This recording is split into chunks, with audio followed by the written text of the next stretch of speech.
Welcome to the Sheénanigans Podcast.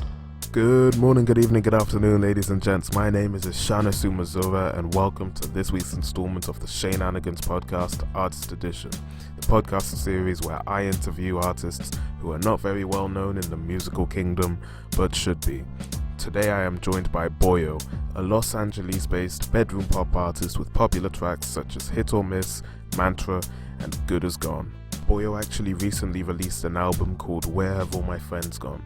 So make sure you lot go and listen to it and support my man BOYO. Without further ado, let's welcome BOYO to the podcast.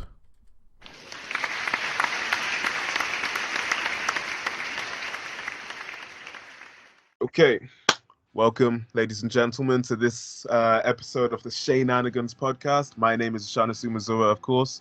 Welcome to Artist Edition. I am joined by...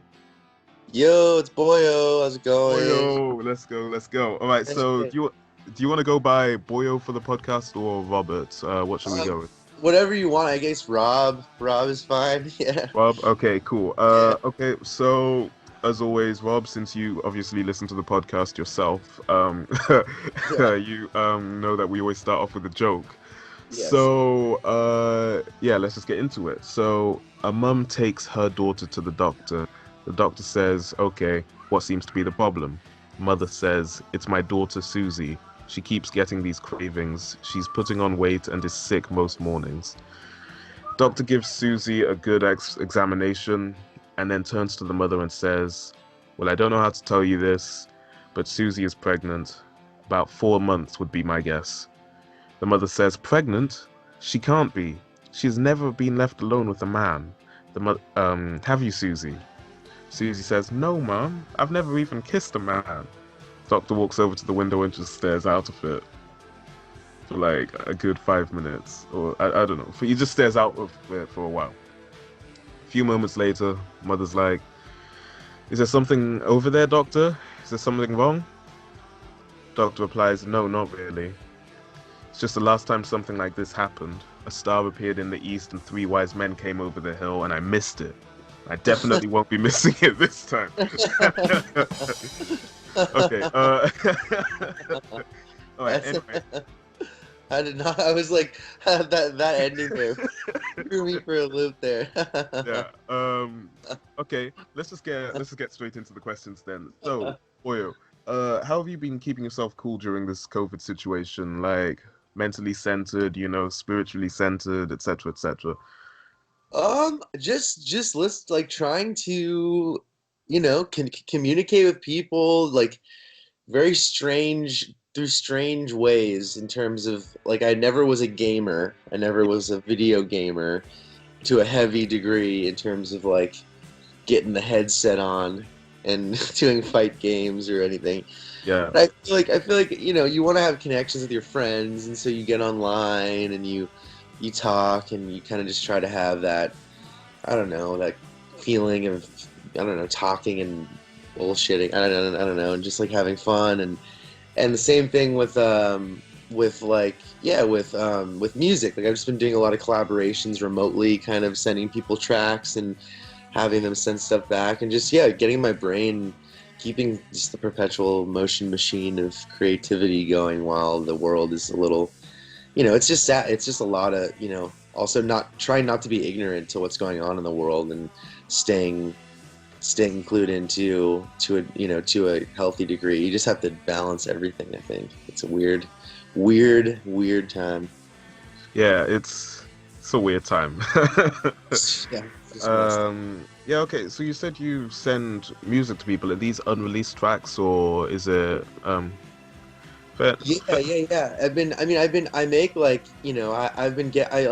really into, like, kind of that whole Stones Throw era of like hip hop beats and Mad Lib and Doom and all that stuff. So I make a lot of those kind of beats with friends, for fun. Like I don't know if we're ever gonna put them out or whatever. Sorry, I'll silence my phone.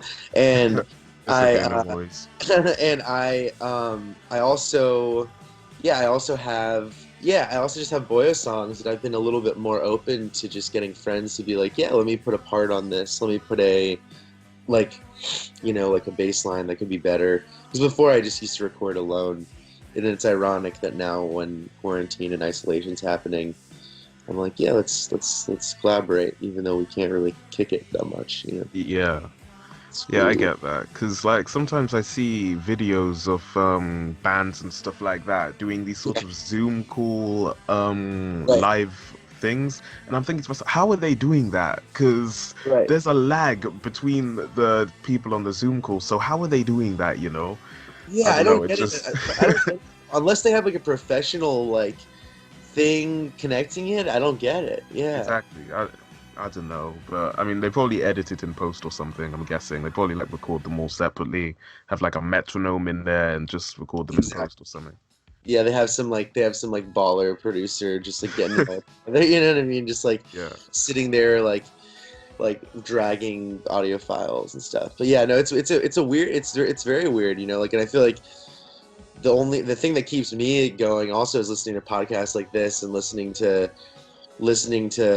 podcast is honestly what keeps me not losing my mind as well, to be quite honest, because it's like you feel like you have someone talking to you and giving you, I don't know, information, and sometimes you want a little bit of escapism too. Yeah, exactly. What kind of podcasts do you listen to then? I mean, it's all over the place. It's just like depends on my mood. Sometimes it's like nerdy music engineering stuff where they'll interview someone about like compression about music compression and stuff like that. Yeah. And then it'll be like, Bobby Lee, Tiger Belly stuff or funny stuff. But then once when you reached out, I was checking out your stuff. Like just anything I could find. Oh yeah, you actually listen to the podcast. Yeah. So anything I can find that's cool, that I like, you know what I mean, that that is enjoyable to listen to, that is fun, you know what I mean, is because it's like, it's a sad, weird time, and you want good shit, I'm actually shook you listen to the podcast, it's great, yeah, and it's fun, and it's like I feel like we need stuff like this out there, because it's like we need relief, Yeah, that's true. That's true, to be honest.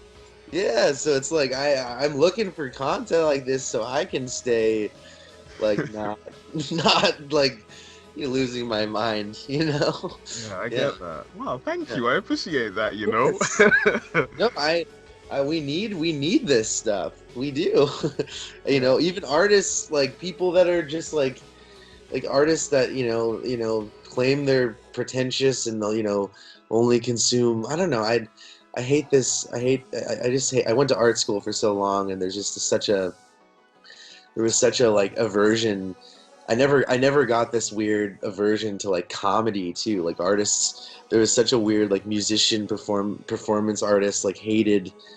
I always had this bleed over where I love comedy and podcasts and everything. And there's a lot of artists I knew in college was just they were comedy, and they never got that bleed over. They hated comedy. They hated anything that was funny. I don't know. I don't know where I'm going with this, but it was just a strange thing, and I get so much relief from that stuff.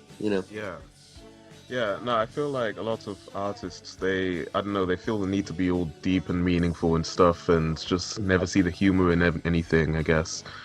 I don't know. They just always want to be serious, like their music, I guess. I don't know, I don't know where I'm going with this. It's a persona. I feel like it's persona, and it's you're trying to perpetuate some idea of deepness, but it's I don't know, we're all just humans, we're all making stuff, we're all going through the same struggles, and I don't know, there's something, I don't know, finding these nuggets of cool podcasts and fun moments and stuff that you can I don't know, feel a little less alone, some days where you're just sitting there and you're all right, I'm gonna brush my teeth and sit here and maybe play some Red Dead and try to pass the day. I don't know, you want some connection, Yeah, that's true. Okay, on to my next question then.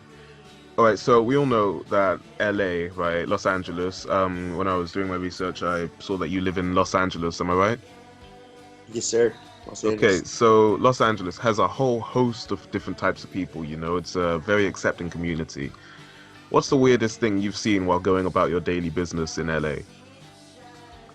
Oh man, LA is just like, it depends because like weird is so relative. Like I've seen weird on the ends of the spectrum of just like like it depends. Like I don't know what, weird can be. It's gotten to the point where you don't even know what weird is anymore. I don't know what weird is. Yeah, okay. I need to spend some time in LA then. Yeah, no, definitely. If you ever come out here, you got a place to kick it because it's like, yeah, it's weird. It's just like, cause yeah, I remember like, I remember instances. I don't know. There's like visuals. Like I remember there was this woman that I couldn't tell. She was just losing her mind, and she wouldn't like leave this. It was sad. But she was dressed really in like really nice. You could tell she was dressed in like head to toe in like the most expensive clothing I've ever seen. Like I was wow. Like, and she was at a market, and I was just trying to get like beer or something, and I was just waiting in line with my girlfriend, and this woman was just like ranting to this, like trying to have like a personal kind of therapy talk to like the woman behind the counter, and the woman was like, "Yeah, I hope your life's doing okay," and this woman was kind of just ranting and raving at her, but she looked like really well kept, but she was just like maybe on drugs or something, and that was really strange because she was just not.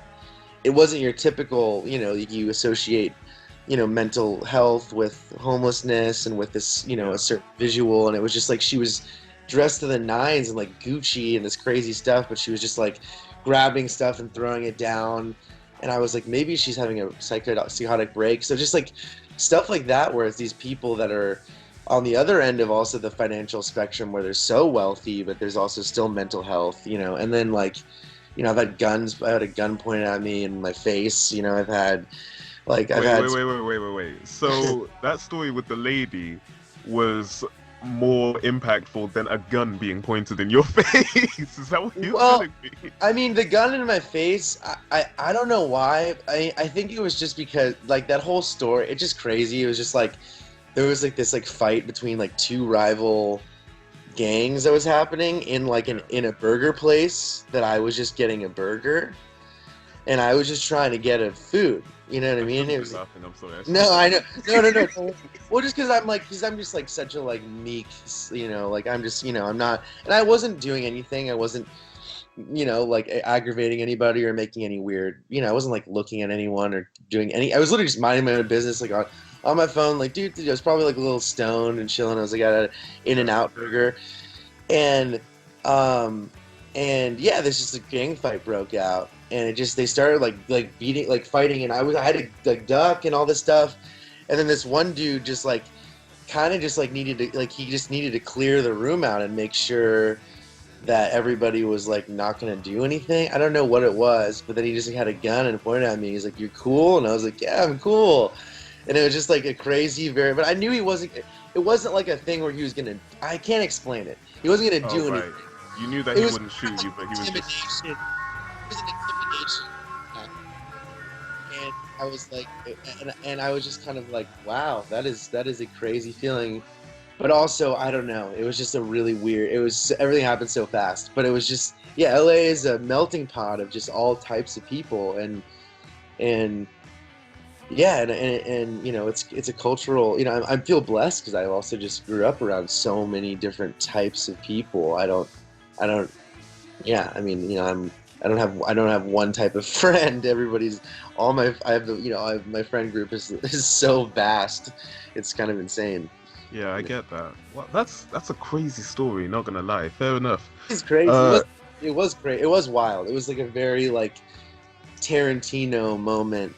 Because it went from 0 to 100 really fast. Yeah, I get that. Yeah, like honestly, because thinking about it, the weirdest thing I've ever seen in Cardiff, the capital of Wales, was a lady walking a skunk on one of the high streets here. Skunk?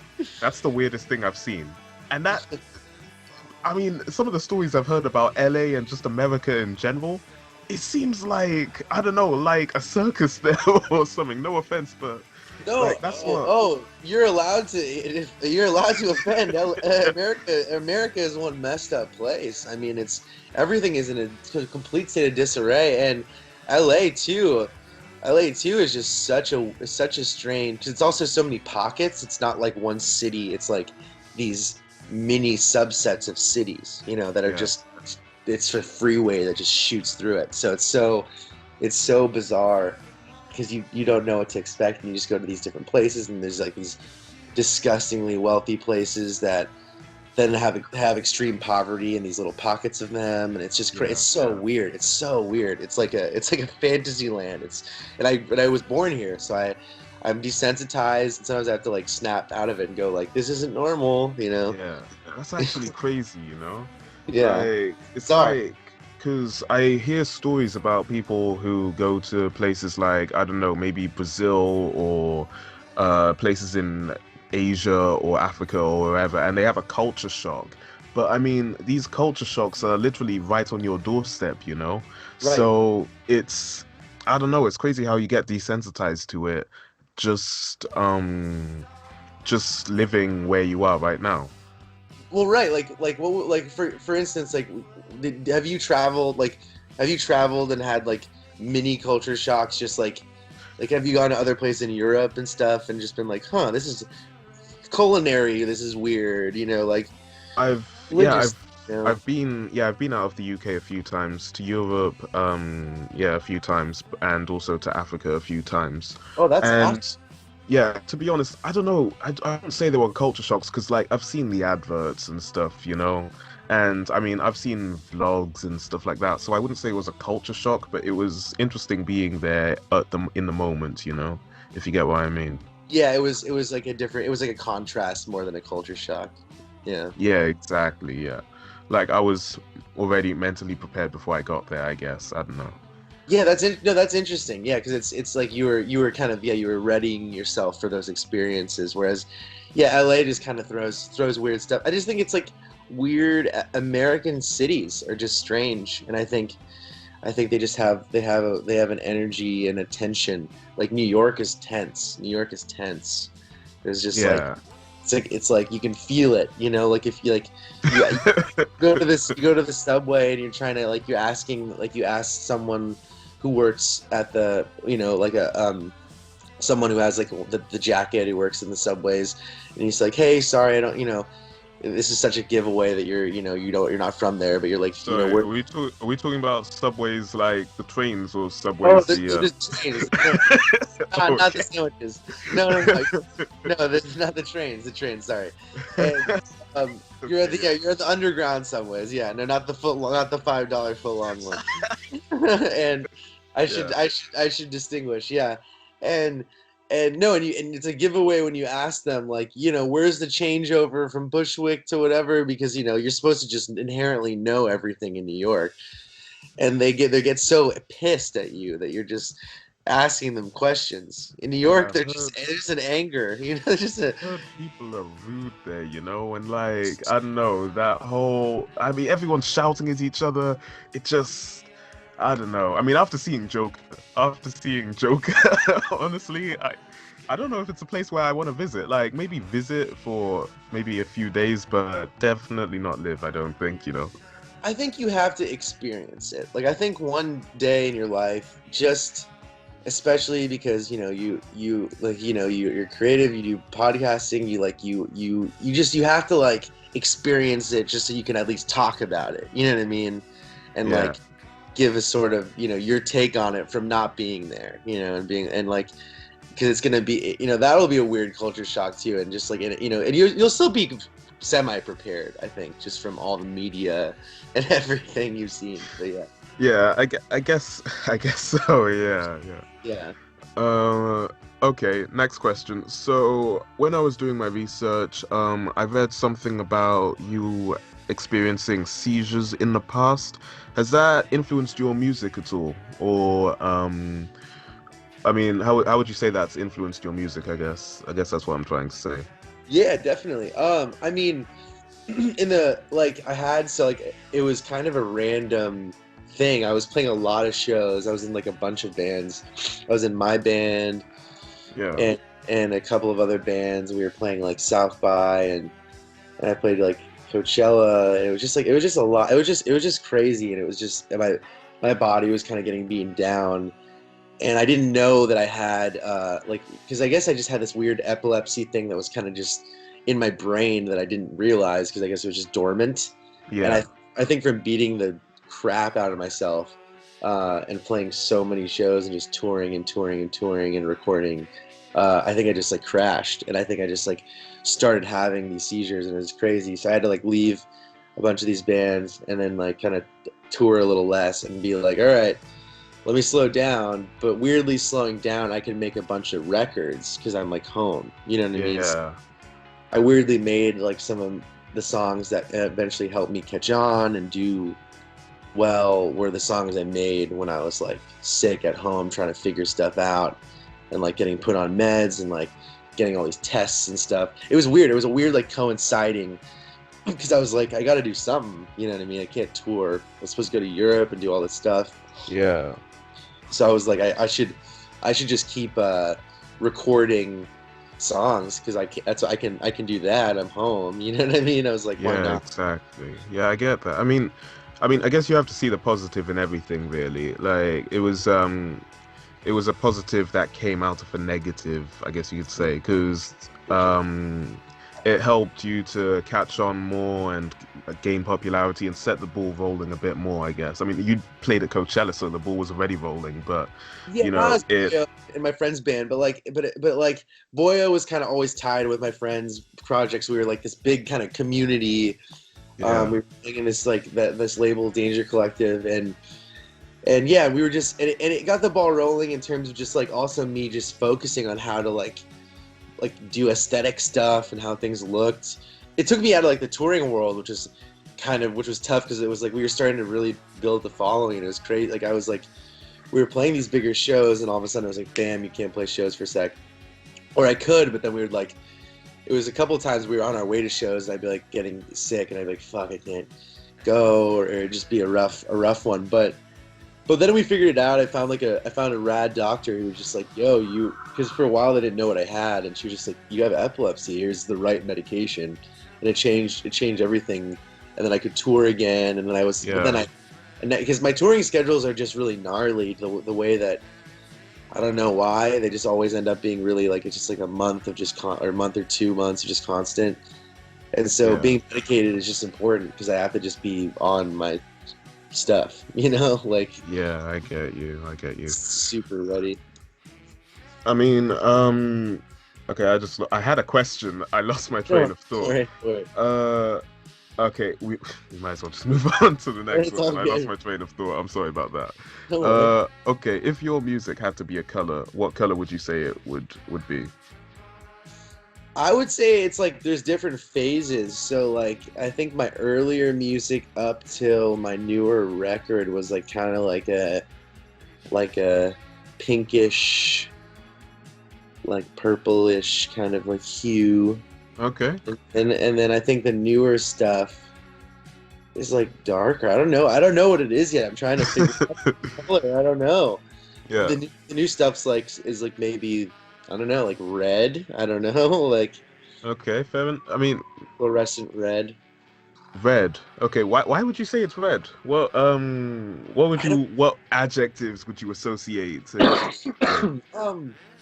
I think just a little bit more sinister, and it's also a little bit more like red. I don't know. It just sounds like there's something like I was also like I have like this like weird red like heat light in my bathroom that I record right next to it. It's like right there. Yeah. And my friend was taking a bunch of pictures of me for like the press photos in it, and he was like, we were doing these double exposures, and it just started seeping into my brain because the album covers. All the album artwork is just like black and white, so there's no color. It's like devoid of color. So it seemed like the only color that was kind of like would make sense within that aesthetic, because it's just red is just kind of like a little evil, a little emotional, Yeah, little. because your Spotify profile picture actually sort of got like a reddish, blackish kind of hue kind Yeah, of situation going on. Was that taken yeah. next to that bathroom light as well? I was in that bathroom, washed out. And my friend took it on film, but if you look at every old picture, it's like me with pink, and all the backgrounds are pink, and so I guess I just got over that. I don't know why. I think after a while, I was starting to play shows and noticing that a lot of like the people in that whole like bedroom pop thing was like everybody was starting to use the pink vibe, and I was like, oh man. Yeah, a lot of people like pink Yeah, and and I was bedroom like, all pop, right. pink I and was like, purple. yeah, exactly. I was like, dang it. All right, I gotta switch it up. Okay, Yeah, it's yeah. time. I mean, to be honest, purple is my favorite color, and I Same. mean, man, like everyone's stealing it now. Everyone's stealing my vibe, Is stealing that my your, whole is that, is my that your whole effing flow. You know, have you ever seen that Soldier Boy video that Yeah, of where he's course. like, oh my days, where he's talking about Drake? Yeah, what are you Killed talking? me, Yeah, man. is that with the Gucci headband on? Is Yeah, that? yeah, Yeah, on of the Breakfast course. Club podcast. Yeah, That was um, the peak Soulja Boy from this era when he's on the Breakfast Club. honestly, Yeah, that's probably the most famous we've seen all decade. That's when he's talking about all those video game systems that he makes now. no, He's I think he got sued for that actually Yeah, by he his did, because record. they were games that already existed. Yeah, exactly. Uh, Man, I don't know. He's something, he's but something, but you know what? He still created a sound and generation. So I gotta give him that. I gotta yeah, give him that. exactly. That's true. I mean, imagine being a pioneer of a certain sound. You know, He created that's it. yeah, Yeah. exactly. Like, I mean, he's basically all most of today's rap music came from his sort of stuff. You know, Yeah. like blending R&B into rap, I guess you could say. You know, like Yeah, Kiss Me with that Through the kind of Phone and stuff like like that. schoolyard thing. It's like it completely. I remember hearing that like the Tell 'em stuff for the first time when I was like a kid, and it was everywhere. It was Yeah, everywhere. exactly. It was great. Okay, next question. Was there a particular moment in your life, in your upbringing, where you knew this was the path that you wanted to take, where music was, you know, the thing that you were like, wow, this is what I want to do with my life? Yeah, I mean, I think it's one of those things I got lucky where I've known it since I think as long as I've been conscious. Like, I don't think I've had a moment where I didn't know it. Like, I think as long as I can remember, I don't remember not knowing it. Like when I was a little kid, I think I was in preschool or something, and I saw like A Hard Day's Night, and Yeah, I also like, on top of that, like my brother who's like a lot older than me, like he grew up on like 90s like hip hop and stuff, so I was listening to a lot of like just there's like a lot of like Nas and like Tribe Called Quest and like all that stuff going into my like brain. And so I just like liked music, and it was always in my head. So I just knew, like, I would show up to like school every day in like a Beatles kind of suit, and so I just decided like that was my thing, like yeah, I just knew it, and it never faltered, and I just don't, I got lucky. I just never had a identity struggle like that with like career vibe music. yeah. Okay, cool. So, what did you start off playing then? Has it always been guitar and stuff like that, or did you start off with piano like a lot of other people and make your way into guitar? Kind of both. I mean, like, I'm not a great at piano, but I kind of wanted to do like that whole like Beatles thing, where like you can kind of write on guitar and piano. And Yeah, I didn't have, we had a family friend that like actually passed away and gave us like a piano, gave like my family a piano. So I didn't have, so, like, in my older years, and I never had played like a real grand piano. So I remember playing that, feeling what that felt like for the first time, yeah, except for going like piano lessons when I was a kid, which I completely botched and wasn't good at. But like, you know, like feeling what that feels like is a crazy feeling. You know what I mean? Yeah, It's I know. You know what I'm saying? Grand piano makes you feel powerful, you know? Feel powerful. Yeah, exactly. It's It's like you get, I don't know, a coat of armor or something, you know? You just feel like you can go out and conquer stuff. Exactly. Feel like you can go out and get some Grammys or something. Exactly. It's just epic. And so like I was learning on this crappy keyboard my whole life and also playing guitar on this crappy guitar. And then once I got a little older, I like upgraded just my gear a little bit through just like family friends helping me out. And then I think I just got, you know, I just say I'm like a jack off of all trades where I can play every instrument, but I'm not great at them. You know what I mean? Honestly, same. Same. I relate to that, yeah. Yeah. Like sometimes I mess with my brother's guitar. Like I can play a few chords on it, but I'm not good at it. I can play piano all right, but I'm not amazing at it. Like I'm not Chopin or Beethoven or whatever.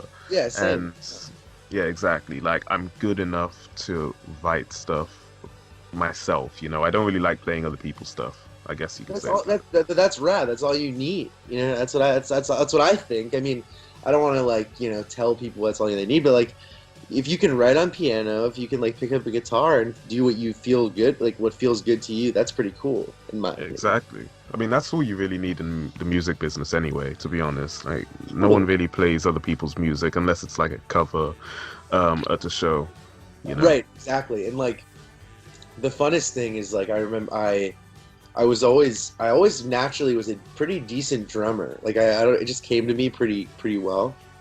Because I watched people, I would just watch videos of just my favorite drummers drumming, and like you kind of just like see what their hands are doing. But I never had a drum kit, and like they're expensive, and I just like didn't. You have to accumulate stuff over time. Yeah. And I found this like I had a drummer in my old band, and he gave me like some pieces, and then I found some stuff at Guitar Center, and I finally got this kit together, and and since I've been recording for BOYO, I've gotten better and better at drums, and then now I'm drumming in a new band that I've formed with some friends, and just been practicing during quarantine to just be a good live drummer, and because on studio drums you can edit and do whatever. Yeah, exactly. You can mix and etc. Yeah.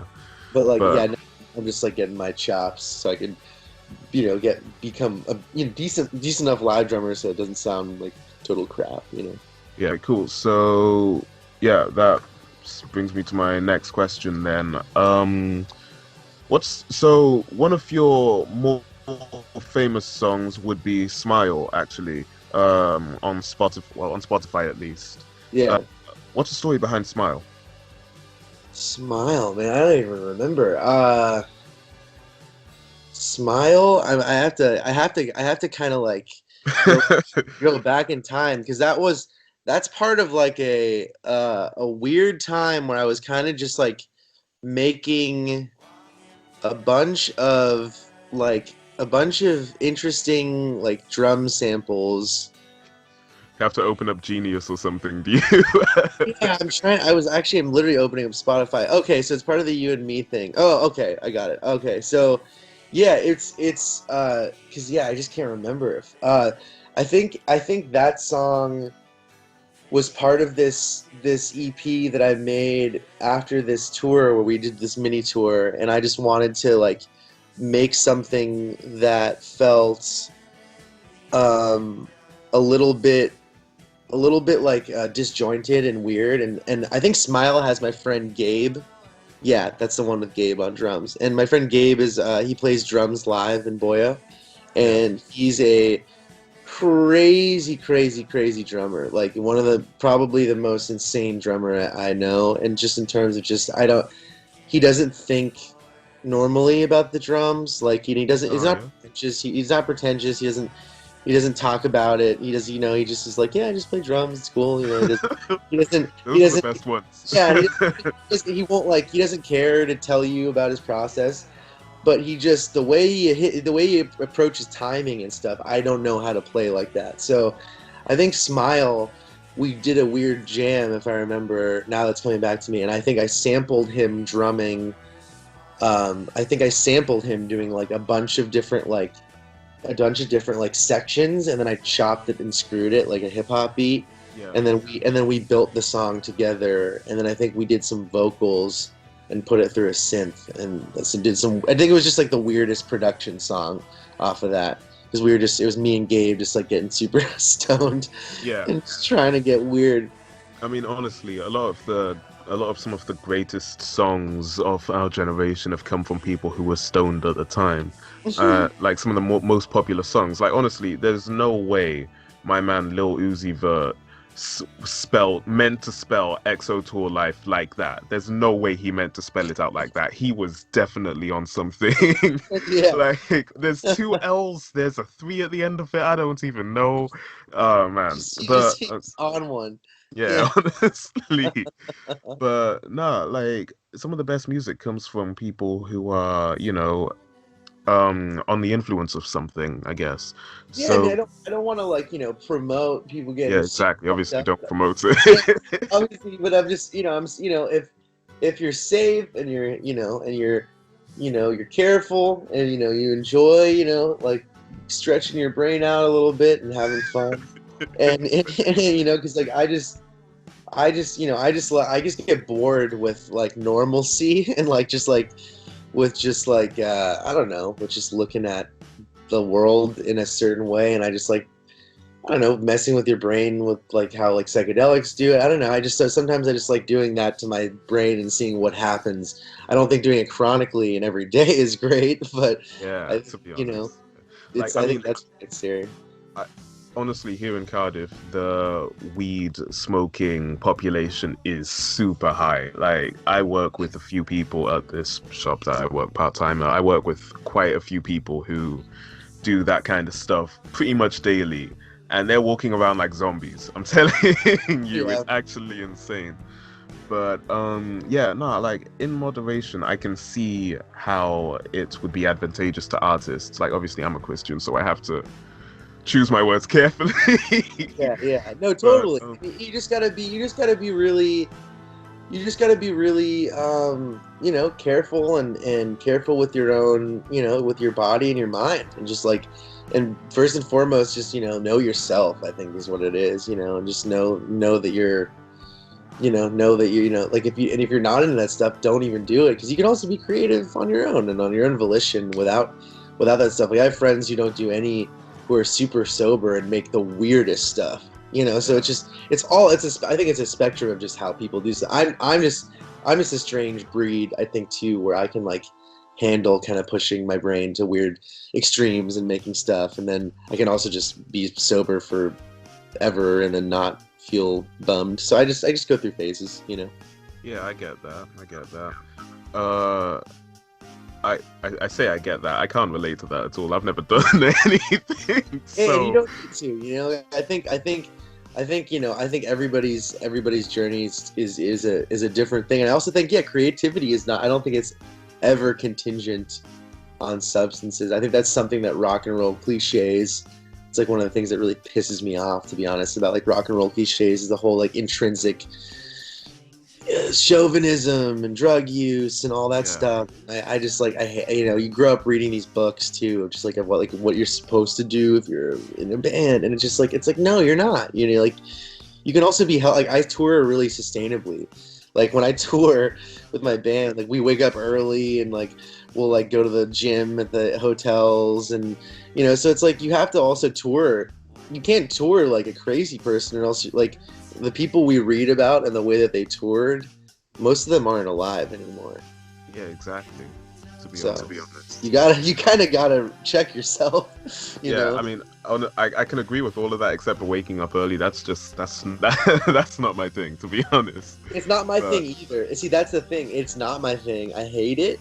But on tour, if you force it, like if you force yourself, because you gotta like get a routine going.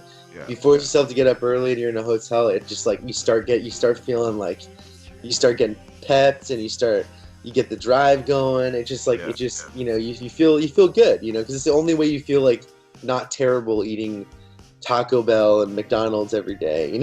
It's I can understand that. Yeah, fair enough. It gets gnarly. Yeah.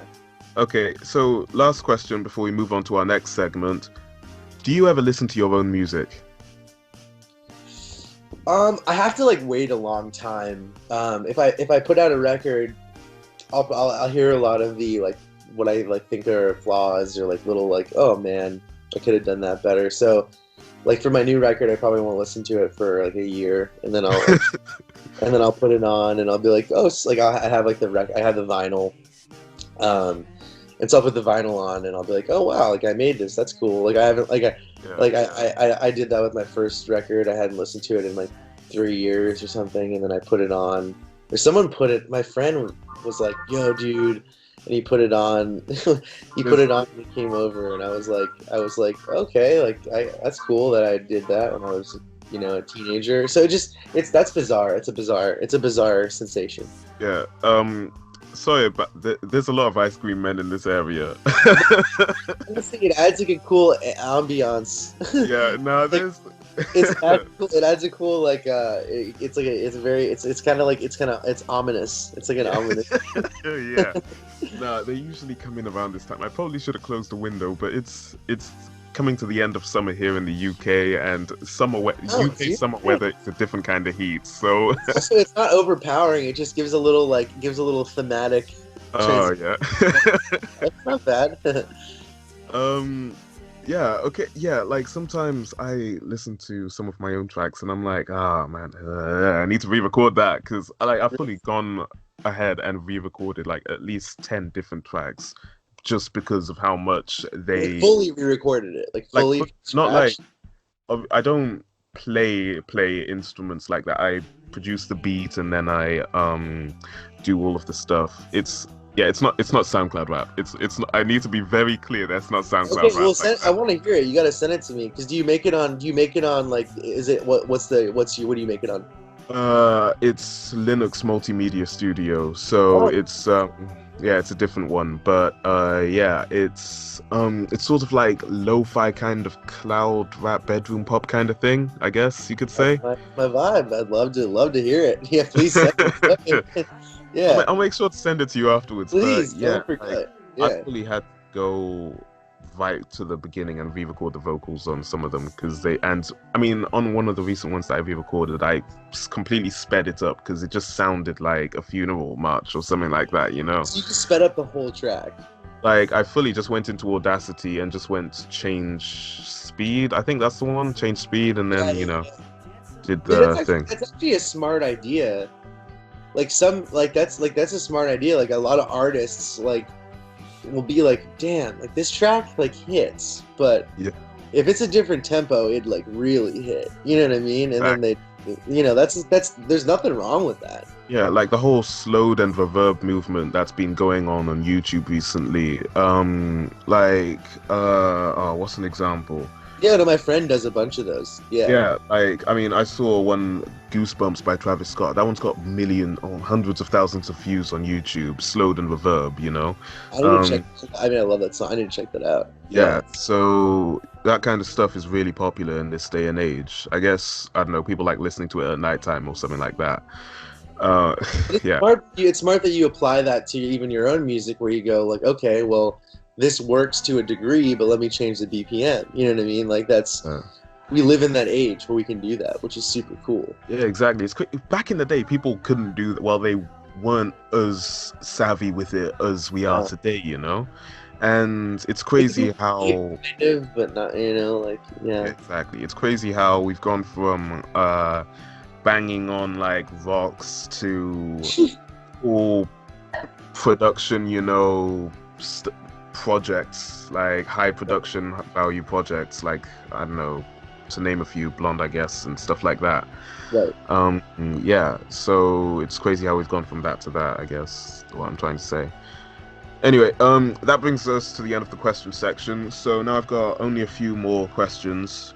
Would you take the deal? So that's our next segment. Would you take the deal? That is the segment where I give you a concept or a positive, and there is also a negative following it, sort of like the monkey's paw or the monkey's fist kind of situation, where there is a positive but something negative happens in addition to it. So for instance, our first one, you are offered a drug that will make you fall into a coma for the rest of your life, but you will have 24-hour lucid dreams in which you can be anything or do anything you want. I would not take that deal. You wouldn't take it. I thought about this, you know. My first thought was, nah, I'm absolutely not. But then I'm thinking, what is reality when you think about it? Well, that is true. I guess I just have such a weird definition. But that is a good question. What is reality? Yeah, what is your definition of reality? Like, what is it? Just what you can, if success is your own happiness within your mind, then why can't you have that? Yeah, no, that is fast. I don't know. Then I don't know.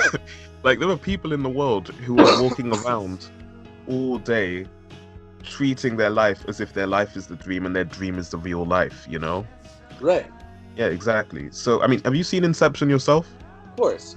Yeah, exactly. So there are people who treat their dreams like Cobb in Inception, where, you know, he folds houses over the top of each other and, you know, breaks mirrors just by touching them and stuff like that.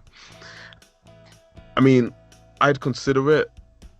Honestly, I just built all of this up to say I'd consider it, but I probably wouldn't do it still. Because I mean, I'd just be scared when you bring up Cobb, and I know this isn't part of the scenario. I know that, but I'd be scared there'd be some what's his wife's name? Mal. I think. Mal. Yeah, I'd be scared there'd be some sort of Mal type, like, you know, character from my past that would come in and start messing it up, you know, and controlling it, you know, because that's where the simulation gets broken, you know. Honestly, the way my subconscious messes with me in my dreams is a violation. Like, why I'm trying to eat my own weight in cheese. Why is this cheese turning into like 1 billion cockroaches? What's going on? Seriously. I feel you so hard on that. Yeah. Okay. All right. Next one. So you receive $4,500 a month, tax-free, every month for life. It will increase annually with the cost of living. You have full medical coverage for you and your family. You live in the US, so, you know, that's a very huge deal. Yeah, that's like gold dust. The only condition is you can never work or go to school again. The question is, does work include like artistic work? You can do the artistic work, but not for payment. Like as a hobby, I guess, but you can't get paid from it.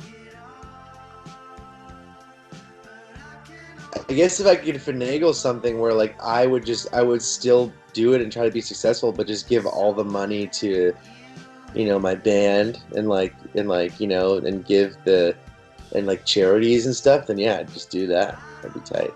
Okay, fair enough. Actually, I meant to ask, what do you prefer? Do you prefer touring or making the music at home? Oh, dang. It depends when you ask me. Like, if you ask me at the end of like a 1.5-month tour where I'm like destroyed, yeah, I'll be like, touring is the worst. I don't even know. I'm destroyed. But like, you know, like right now, like I miss it. I miss being with pals. You know, I miss the camaraderie and it's really beautiful. It's beautiful to travel and to have this like this otherworldly, strange, you know, you're going, I mean, like, you know, I say otherworldly just because it's like you're shooting through these towns so fast. You're not having like a normal, casual experience with people. And also you're just taking pictures and you're talking and it's just like bam, bam, bam, bam. So it's fun and it's sweet. It's just also like a very expedited way to meet people and present art. So yeah, it's nice. I like both, but I maybe like recording a little bit more just because I have more control of the environment and there's less external stress. Yeah, I guess there's less stuff that can go wrong when you're recording at home as well, you know? Yeah, but I don't get the high that I get from performing live. Like performing live, I get a certain like endorphin release. Like you get a natural, you know, like an amazing show.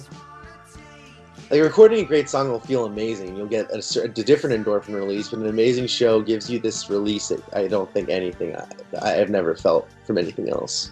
Yeah, I get you.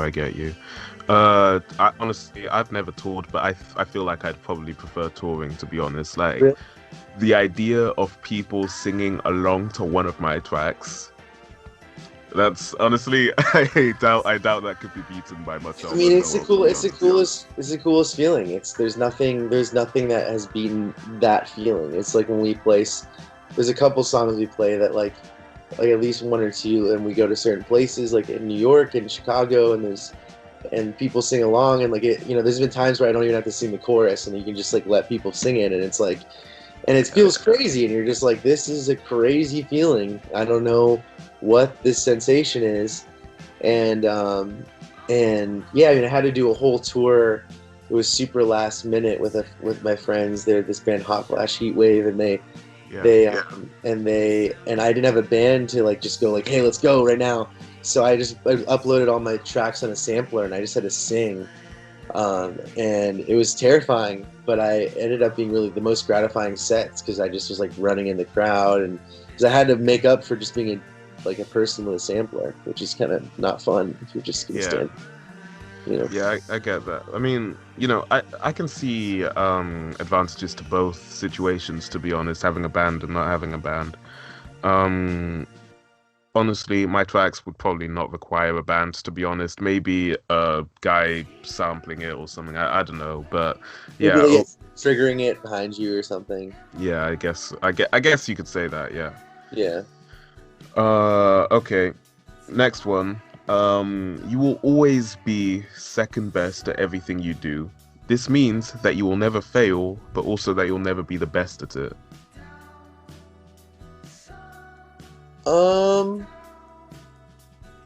I'd rather not do that one just because I just like to know that I'm not even ranked. You know what I mean? Like, I know I don't even want to be second best or first best. I just want to be somewhere nebulously in the world. Just want to be BOYO. Okay, I get it. You just makes any sense. If that makes any sense, yeah. Just like what I am, like I don't think, because also like I've never strived. Like, I love Jimi Hendrix. I love these amazing people. Yeah. But I never was like, I can. I mean, like, he's why I play guitar. But I never was like, I can be him, or I can be Nina Simone. I can't be those people, but because they're virtuosos. But so I guess I don't know. I don't even want to be ranked on any list of those things. Yeah. I wouldn't take that deal either, to be honest. I mean, it just takes away from the thrill of, doing stuff by yourself, I guess, if you get what I mean. That ice has stayed frozen for a long time. I know, right? It's my cold iced tea. It's my addiction. I'm addicted to this. Like, I drink unhealthy. My girlfriend gets really mad because I drink like Arizona raspberry iced tea. I drink like gallons of it every day. Yeah, I feel like that has sugar for days, to be honest. I'm probably gonna really mess me up. Yeah. Oh, it is. Yeah, weird flex, but okay. It's like the anti-flex. Okay, next one. Saw off your arm, but if you succeed, you get perfectly healed and $100 million. US dollars. No, like, yeah, US dollars. I trust your conversion rate. So your arm gets. You have to just sustain the pain. You have to go full 127 hours on your arm. That's what you have to do. I have a pretty crazy pain tolerance because I've been through some crazy stuff. Yeah. I might just do it. I might just do it. I might just. That might be the one I do, and just go crazy. Go one, like you said, go 127 on that. Yeah. Is that nuts to say? I think it's $100 million. Maybe you gave me like you're giving me prizes here. Yeah, exactly. 100. I think I'd do it for 100 million. I'm not gonna. Obviously, I didn't. When I was putting these down on like my questions and stuff, These hypotheticals. I didn't think about them that much. But now that I'm thinking about them, 100 million, I think I'll do it. You know, there's not much that I wouldn't do for 100 mil. Oh my days. Okay, that brings us to the end of our segment of Would You Take the Deal? Yeah, I probably have some outro music for that segment there right now, but I haven't gone around to it yet. So but yeah, okay. Right, we've come to the end of it. So that brings me on to my last question then for this episode of the Sheénanigans Podcast, Artist Edition. With Jana Sumusura, shout out Sheénanigans Podcast on Instagram. Yeah. Anyway, you are heard by everyone on Earth right now for 10 seconds. What do you say? So in other words, this is basically your opportunity, your chance to shout out whatever you want to, or give the listeners of the Sheénanigans Podcast whatever message you want to give them. I just say be loving and kind to people right now. Be loving and kind to people. Okay. You wouldn't even shout your music out or anything? I mean, if they want to find it, yeah, find BOYO. But it's like, I just feel like right now the most important thing is like, it's the world is like is scary. And I feel like every time I go out of my door, I just see a lot of anger. And I just feel like we need to be nicer right now. Yeah, honestly, there's so many, man, every time I wake up, it's like, am I going to have a new reason to act angry today, or is it just going to be a normal day today, you know, in this day and age? Because, I mean, I see people on the internet, they're like, why aren't more people talking about this? Why aren't more people talking about this? There's so much stuff to talk about in this day and age that it's so difficult to keep on top of everything. And it's just like, it can be overwhelming, I guess. Yeah, it's overwhelming, and I think to a lot of people, because they don't know, they also just, you know, there's people that don't want to say the wrong things, and people, I don't know, there's a lot of, you know, people that have good intentions but don't have the right words. I don't know, but I think at the end of the day, there just needs to be tolerance and acceptance and love. You know, as nebulous and dumb as it sounds, but like that needs to be like the first kind of step towards, I don't know, just people like listening to each other and having dialogues and it's like dialogues, not diatribes towards, you know, different sides of the ponds. And I just think, yeah, there's just a lot of anger right now. I just hope that like people can just be nicer and more loving and more accepting, and there's not violence, and just because just ugliness is happening, and yeah, it's just right now. I just hope that stuff can subside a little bit, and we can get a little bit more harmonious in our I get that. I mean, honestly, that's probably how that's my ideal idea of the world, I guess. That's my ideal world. Just everyone being harmonious, everyone chilling, everyone accepting people, you know, even if they disagree with their lifestyle, just accepting it and respecting it, you know. Accept and respect. Yeah, it's just there's a lot of, you know, I just feel like, especially just generationally too, there's just a lot of accept and respect, I think, is first and foremost. And I think there's also just a lot of, you know, our generation too, there's a lot of like, you know, especially where, you know, where I am in, you know, the US, there's a lot of disenfranchised people that are just our age that are just hurt, and they feel like they aren't listened to. And then my parents' generation are super like staunch, and they just kind of, I don't know, nobody's listening to each other. So I just feel like people just need to listen and just like give each other the space to listen and talk and hear. Okay, Beyonce. No, but I get what you mean. Yeah.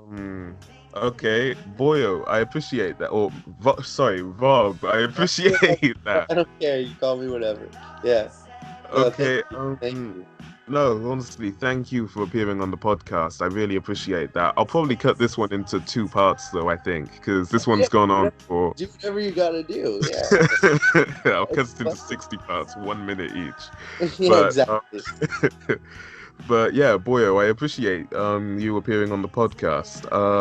Yeah, listeners of the Sheénanigans Podcast, make sure you all listen to.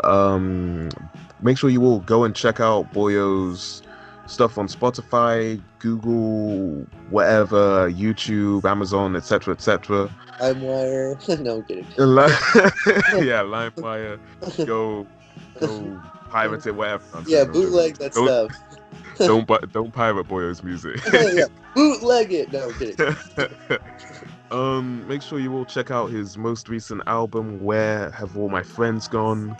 I mean, I was listening to it the other day. It's got bangers on it, bangers upon bangers. Make sure you listen to it. So much love. Thank you. Honestly, so much love to you too. I appreciate that. Yeah, so listeners of Sheénanigans Podcast, make sure to stay Shay-mazing, and yeah, I will see you all next time.